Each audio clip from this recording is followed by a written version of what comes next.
Well, as we head toward the 2020 elections, the rising tide of democratic socialism among younger voters is reaching a fever pitch. And our next guest says that the fault lies with the GOP. And he recently wrote an article called How Republicans Gave Us Millennial Socialists. Let's bring him in, Max Gulker. He's a senior research fellow at the American Institute for Economic Research. Max, happy Friday. Happy Friday to you. Are you really blaming Republicans here for socialism? If so, why? So we have a two-party system, Lauren, that creates strange bedfellows. And millennials for their entire lives have seen the case for capitalism made by a Republican Party that's also put some social views out there that poll after poll tells us that younger Americans reject.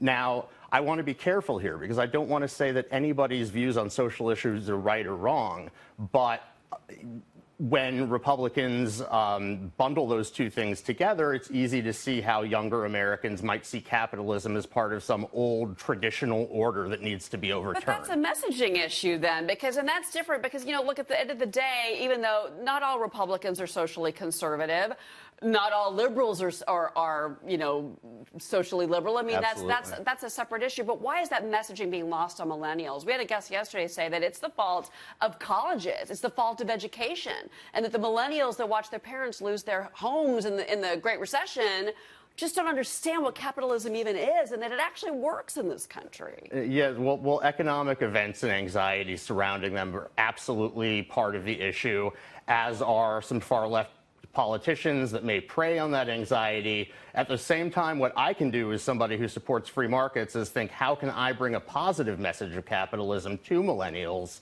who are ready and understand the need for bottom-up change? And that's what capitalism is. It's the ability of individuals to have ideas, cooperate with each other, see if those ideas work. That's how society changes, and that's capitalism. You said earlier for much of society, for millennials particularly, capitalism has failed them. But if you look at this long history of socialism, when you look at Venezuela, I know that's an extreme example, but hasn't socialism failed so many people? Oh, if I had imparted that capitalism has failed anybody, I'm sorry, I miscommunicated.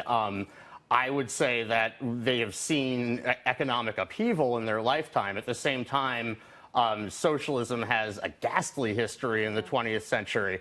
I do think that sometimes, while that point is important to make, sometimes we lean on it too much, those of us who support free markets, instead of talking about what's positive about capitalism. Well, then how does the message change for 2020? Because you've got Alexandria Ocasio-Cortez, who is young and attractive, and she's out there, you know, talking about being a democratic socialist. She and Bernie Sanders say that's different from being a socialist in Venezuela. I want to be clear. But at the same time, they're pushing this free-for-all message that I think is dangerous. There is nothing free in this country. There's not free college and free health care. There's nothing is free. They don't understand. And they're also bringing in income inequality as a talking point. Absolutely. And I think that making capitalism resonate with millennials boils down to three words: bottom-up change. Millennials see capitalism as being dominated by the mighty businessman. That's not what capitalism is. The old rich white guy that they... Right. Okay. Capitalism is exactly that sort of entrepreneurial, dynamic spirit that changes the world. And to the extent that